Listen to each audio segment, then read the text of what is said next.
Halo teman-teman semua, pada kesempatan kali ini kita akan mewarnai salah satu karakter dari film Turbo, yaitu Whiplash, sambil mendengarkan sebuah cerita yang berjudul Petualangan Ajaib Siput Kecil.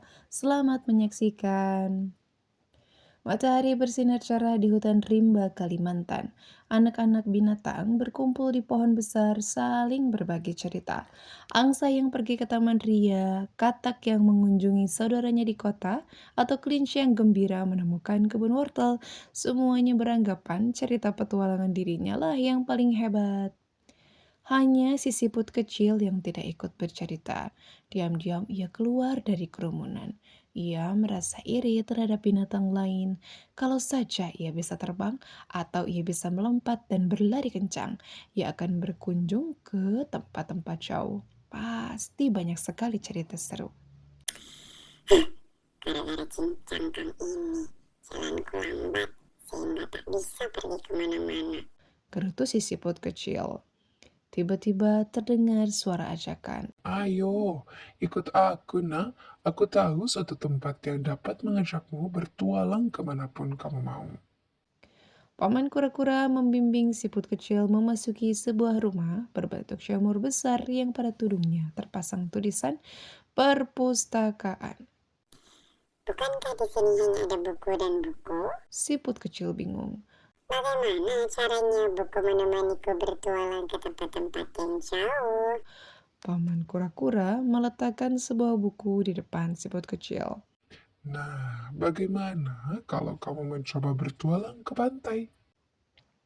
Wow, pada sampulnya terlukis sebuah pantai dengan laut biru yang indah. Siput kecil mulai membuka buku itu. Pada halaman pertama terlihat bentangan air dengan ombak kecil menghempas ke pantai. Selanjutnya ada gambar anak-anak yang bermain-main dan melumuri badan dengan pasir. Lalu sesuatu yang aneh terjadi. Siput kecil seperti merasakan percikan ombak di wajahnya. Ia berseru heran. Aku tidak lagi berada di perpustakaan. Aku telah berada di pantai. Bagaimana semua ini bisa terjadi? Paman kura-kura tersenyum.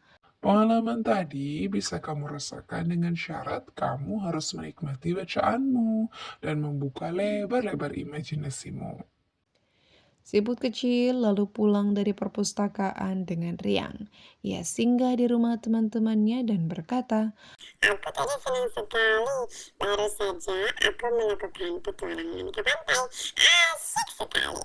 Kalian bisa main air sepuasnya dan merasakan air membasahi jari-jari kaki. dan sejak saat itu si siput kecil rajin sekali ke perpustakaan. Sekarang ia sampai mahir bercerita tentang tempat-tempat yang asing dan jauh, bercerita tentang menara tinggi di Paris, hutan Amazon, atau sungai Nil di Mesir.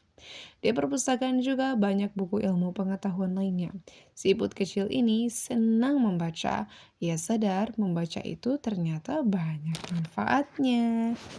Oke teman-teman, ceritanya sudah selesai. Terima kasih sudah menyaksikan ya. Jangan lupa untuk like, comment, subscribe, dan share sebanyak-banyaknya ke teman kamu semua.